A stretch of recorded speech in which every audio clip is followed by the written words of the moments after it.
अटक करण्यात आली आहे, काय सांगा? 2 जणांना कुंभमेळ्याच्या या खोट्या वर्कआउट देण्याच्या संदर्भामध्ये मीच माझ्याकडे लोक आले होते की अशी ऑर्डर मला मिळालेली आहे आणि त्या संदर्भामध्ये मीच CPंनाही सांगितलेलं आहे, मुख्यमंत्री मोदीच्या कारण मी सर्वात मिटिंगच्या दिवशीच कुंभमेळ्याची बैठक होती त्या दिवशी हा विषय घातलेला आहे. आमचे आयुक्त आहेत, महसूल आयुक्त, ते कुंभमेळा प्राधिकरणाचे अध्यक्ष आहेत गेडाम साहेब, त्यांच्या सहीने म्हणजे डिजिटल सहीने हे सगळे प्रसिद्ध झालेले होते आणि मी त्यांनाही ती कॉपी पाठवली.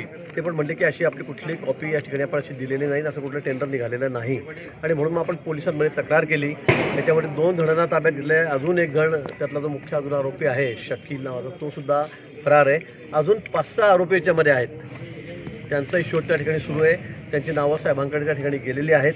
ज्यांना वर्क ऑर्डर खोटे मिळालेले आहेत त्यांनी ही तक्रार पोलीस स्टेशनला नाशिकला केलेली आणि CP साहेब स्वतः लक्ष घालत आहेत. त्यात एकाही जणाला सोडायचं नाही. जे असतील आरोपी त्यांना सगळ्यांना ताब्यात घ्यायचं आहे. ज्यांनी हा गंभीर गुन्हा आहे, 100 कोटीच्या 150 कोटी रुपयाच्या बोगस वर्क ऑर्डर या त्या ठिकाणी घरी छापून त्या ठिकाणी दिलेल्या आहेत आणि म्हणून म्हणतो हा अतिशय गंभीर गुन्हा आहे. याच्यामध्ये कोणालाही सोडलं जाणार नाही. जे दोषी असतील त्यांच्यावर अगदी कठोर आणि कडक कारवाई केली जाईल. कारण यापुढे असं कोणी करणार नाही.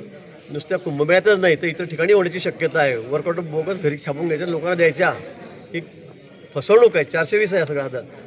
म्हणून मला असं वाटतं की या संदर्भामध्ये कडक कारवाई होईल. पोलीस त्याची चौकशी करतात. भाऊ, या प्रकरणामध्ये जे 3 लोकांच्या जामनेरमधून अटक केलेले आहेत, ताब्यात घेतलेले आहेत, त्यापैकी ते तिघे भाजपचे कार्यकर्ते आहेत. काही त्यापैकी आपल्या नातेवाईक असल्याची चर्चा सुरू आहे. नेमकं एक माझा दूरचा नातेवाईक आहे, पण तो फार वाया गेलेला सुरुवातीपासून. पूर्वी पण त्याच्यावर अशा पद्धतीने गुन्हे दाखल झालेले आहेत. काय नाव होते?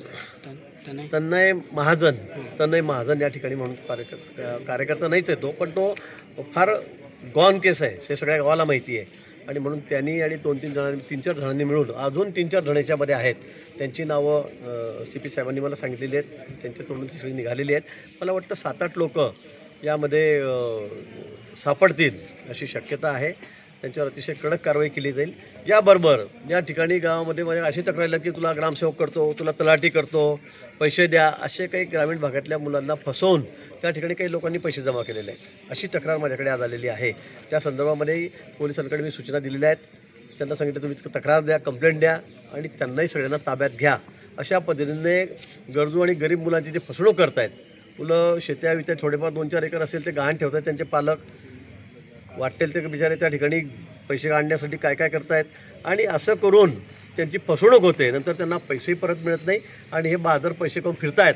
यांचा सगळ्यांचा आता बिलकुल बिमोड करायचा आहे. त्यामुळे याच्यामध्ये कोणालाही सोडलं जाणार नाही. तनय महाजन जो आहे भाऊ, हाच या सगळ्या कुंभमेळ्याच्या ज्या बनावट टेंडर प्रकरणातला मास्टर माइंड असल्याचं सांगितलं जात आहे. मला वाटतं की याच्यामध्ये अजूनही मोठे आहेत की ज्यांनी मोठी रक्कम घेऊन ठेवली असेल. माझ्याकडे आता पुन्हा बातमी आलेली किंवा माझ्याकडे तक्रार आलेली आहे. कोणी असेल, तनय महाजन असो का कुठला अजून तो काय मुस्लिम नाव काय शकील असो का अजून 5-7 नावं आहेत माझ्याकडे, तर कोणी असो कोणालाही सोडलं जाणार नाही. मी पोलिसांना अगदी सक्त सूचना दिलेल्या आहेत की याच्यामध्ये कोणालाही सोडायचं नाही. अगदी कठोर कारवाई त्यांच्यावर करायची, कुठलीही कलम त्यात सोडायची नाही. यापुढे असं कोणी धजावणार नाही, कारण हे आता नाही, हे आधी पण झालेलं आहे आणि या लोकांकडून झालेलं आहे. मी पुन्हा सांगतो. त्यामुळे इथे कोणी नातेवाईक आहे, कोणाचं काय आहे अजिबात बघायचं नाही. अतिशय कठोर कारवाई त्यांची करा. त्यांच्या तोंडून सगळं उघडवा. कोणी अजून काय केलं आहे, कोणाला त्यांनी वर्क ऑर्डर दिलेले आहेत. त्याच्यामध्ये कोणाची हायगाई केली जाणार नाही. आपले नातेवाईक आहे किंवा भाजपचे कार्यकर्ते महाजन नावाचा संदर्भ लक्षात घेऊन जर असं कोणी सांगत असेल तर या लोकांना तुम्ही काय आवाहन करणार?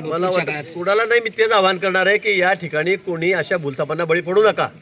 बिना वर्क ऑर्डरने म्हणजे बिना टेंडर भरता तुम्ही 100-150 कोटी रुपयाचे वर्क ऑर्डर घेतात, म्हणजे आपली चूक आहे.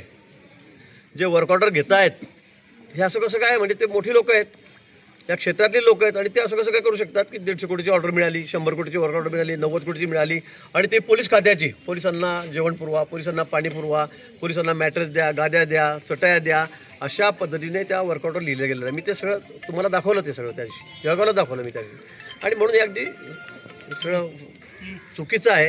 ही 420 आहे, ही फसवणूक आहे आणि म्हणून त्याच्यामध्ये कोणी असलं, मी पुन्हा सांगेल की मी स्वतःच तक्रार केलेली आहे मला कळाल्याबरोबर, आणि जर कोणी असलं तर त्याला सोडलं जाणार नाही. राजकीय प्रश्न आहे. राज ठाकरेंनी आज फडणवीसांची भेट घेतलेली आहे. त्यांच्या भेटीमागचा राजकीय अर्थ या ठिकाणी काढला.